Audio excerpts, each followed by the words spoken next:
Hey, Hey, Bruce. Aaron. Bruce, besides having to talk to media people like me today, how's your day going? Good. Otherwise, Well, 18 and no. a Look. Here's the deal. If actors don't like to promote stuff, they're idiots. My dad was an ad man for 35 years, and if you don't get the word out, people won't see all your amazing work. right. So, and plus, if you're embarrassed about your work, then don't do it. But otherwise, it's a natural component. And I'm not sure. There's more modern actors now that don't like to do this. The old time actors, you had to. You didn't even question it. Now they're like, nah, I'm good. So they think this stuff is all going to happen magically. Well, in your case, you found success by being DIY, by having a punk rock ethos, even if you weren't in the punk rock scene. So, around when would you say that this became an absolute career as opposed to just a side hustle slash project to project situation? The first movie, first Evil Dead, we shot that in 1979. I was 21, Sam was 20. We didn't have anything. There was nothing. Didn't have a pot to piss in. So that was, I mean, we went to a store one time and we couldn't buy anything because none of us had any money. So that did not feel like we had gotten into the film business. One early indication was seeing Evil Dead in my local theater where I would watch like the Poseidon Adventure. It was the Showcase Cinema in Pontiac, Michigan, and Hmm. that's where I watched everything in my formative years. And on a Saturday afternoon, we finally got to see the movie shown in my theater, and that to me was a great bellwether of like, wow, we got into my local theater. I'm watching my movie at my theater, so that mattered. There was like four people in the theater, but it didn't matter. I didn't care. Right. We did it. And one of the longest running franchises ever, as we've seen Evil Dead the game, but we are connected to talk about 18 and a half. How much character work did you have to do related to Nixon before taking on the role? Nah, just you listen to the tapes. They're all out there on YouTube. Just Google Nixon tapes, and they're so entertaining. You got this paranoid guy who's drinking and swearing, and um, you know, sometimes you think maybe I shouldn't overdo it when you're going to imitate like a real figure. But Nixon, it was hard to overdo him.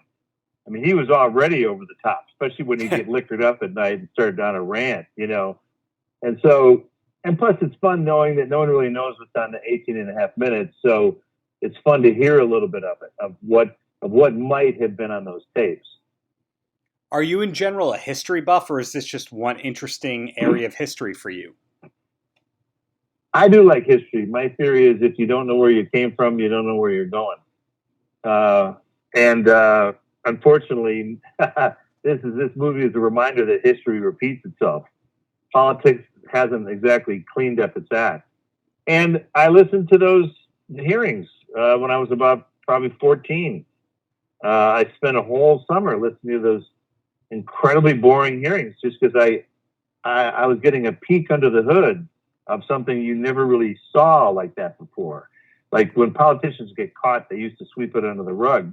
This one couldn't get swept under the rug. It led to a president resigning, which is massive, Right. groundbreaking. So I don't know, even as a 14-year-old kid, I should have been out riding my bike, but this was more interesting. Yet, weirdly, not the first time you've portrayed a U.S. president. That's right. Yeah, I got Reagan under my belt, so it's time to move on to Nixon. Maybe Truman ahead. I don't know. We'll have to see. Is that a pure coincidence that you played Reagan and Nixon? Like, did the person who cast you in this film have any concept of that? Oh, you never know about shit like that. But if you stay around a while, you play a bunch of different parts, and they're bound to be connections in some way of playing presidents. I'm sure there's actors who've played more presidents than me. Probably actors who played three or four different presidents. Yeah, Rich Little, I would put on that list. Yeah, yeah. So yeah, 18 and a half is the new movie, but when I spoke to Richard Kahn yesterday, he mentioned that one really being filmed like 3 years ago. Are you allowed to say what else is next, or is it all 18 and a half all the time? Now, what did you just say? What else is coming up for you besides 18 and a half, or are you under Deadline.com embargoes that say, hey, don't talk about anything? No. We the Evil Dead video game dropped a week ago, so we're very excited about that. It's been many years in the making. I just got back from Copenhagen working on the sound for Evil Dead Rise, the new movie directed by Lee Cronin for HBO Max that'll be out later this year. Wow. So no matter how hard you try to escape Evil Dead, you just can't because the demand is still there.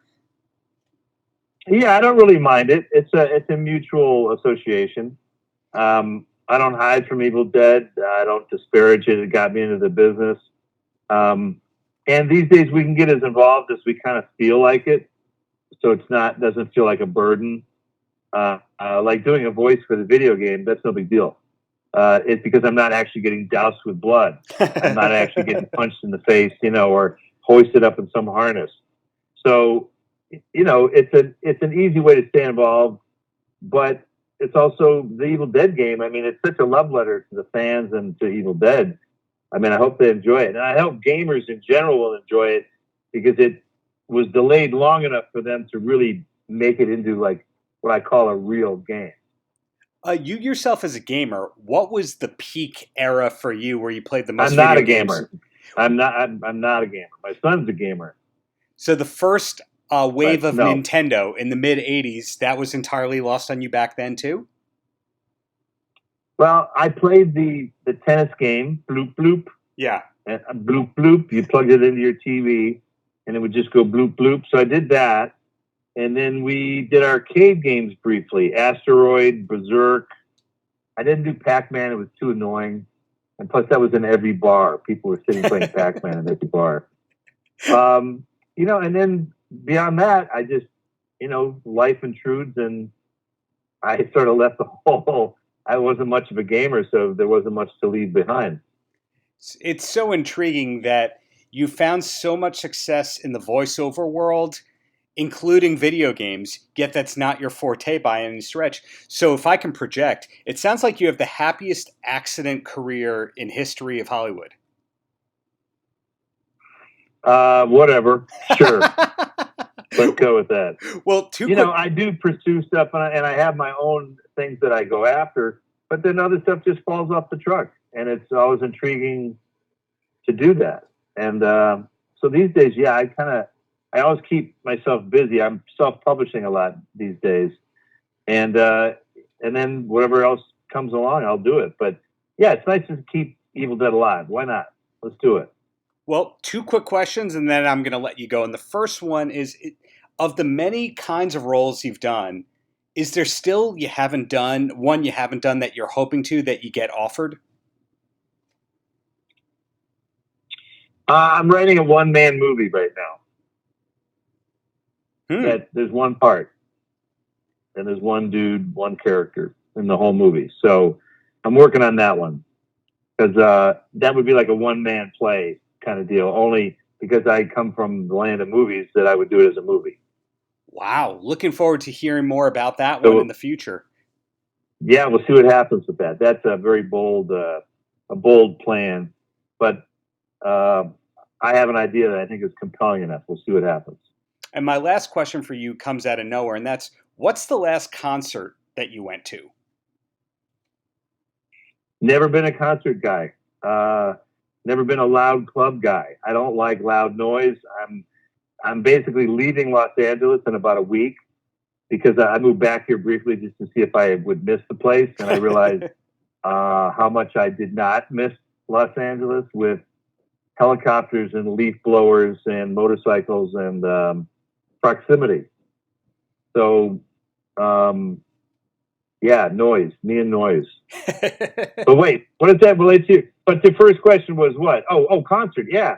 So that's really the main reason. Here's one. I saw Sheryl Crow in the 90s in Auckland in basically a school auditorium with Kevin Sorbo, who played Hercules at the time. And she basically did an acoustic set. including like leaving Las Vegas like with an accordion kind of deal. Okay, that's a memorable So one. I think it was probably memorable for her too, because that wasn't her normal shtick. And so, yeah, but I don't know. For some reason, concerts, it's all too too many humans is always annoying for me. Well, So I'm good. I appreciate that really honest answer, but more so, my wife and I love the decades of great art you've given the world. So looking forward to that one-man movie and everything Okay. else. So thank you so much for your time, Bruce. All right, sir. Thanks. Appreciate it. Paltrocast.